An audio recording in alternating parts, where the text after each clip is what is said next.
Hi, I'm Lucie Whitmore, Fashion Curator at the Museum of London. Welcome back to the fourth instalment of our series, London's Fashion Alphabet. Today we are going to be looking at the letter D. We've got between 2,000 and 3,000 objects in our collection of dolls, comprising dolls, dolls' accessories and dolls' dress. Those date from the 17th century to the present day, and I've pulled out some of my favourite examples here from the 1940s. One of the reasons that our collection of dolls is so interesting is that the clothing the dolls wear tell us a huge amount about the styles that were popular in different periods and how they were worn. These dolls were given to us in 1959 by the woman who made them, who was called Moray Thomas. When she donated them to the museum, she said, "I feel that they belong to London," and she suggested that they reflected an accurate image of what London streets looked like during the Second World War, a time that she was worried was already being forgotten. So Moray Thomas was born Lillian Marie Pullen in 1883. She donated the dolls to us under her married name Moray Thomas, but sometimes as an artist she used the pseudonym Moray Thomas. Under this name she created an incredible architectural model of a modernist house in the 1930s, which is now in the collection at the V&A.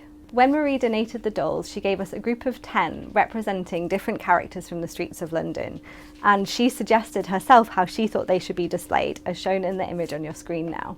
The first of the dolls I've picked out here shows an airman and his sweetheart.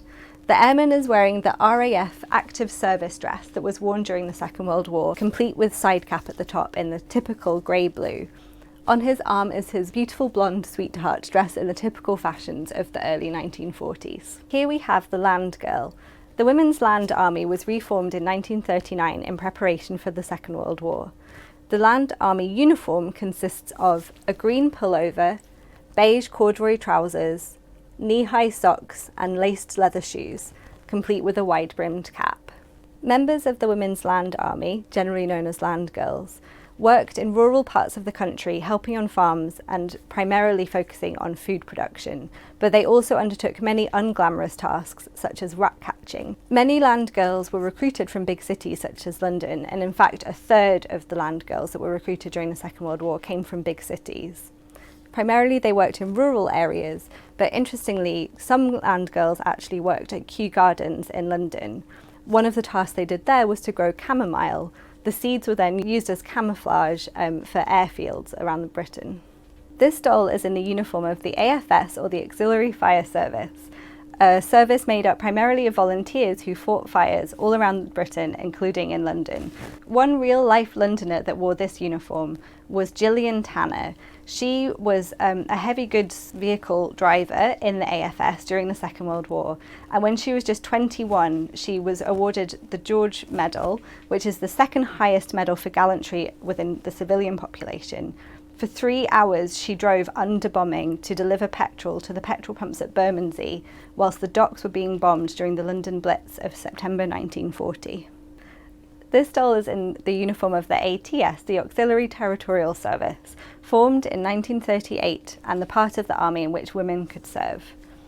During the Second World War, over 250,000 women served in the ATS, and it was the largest of the women's services.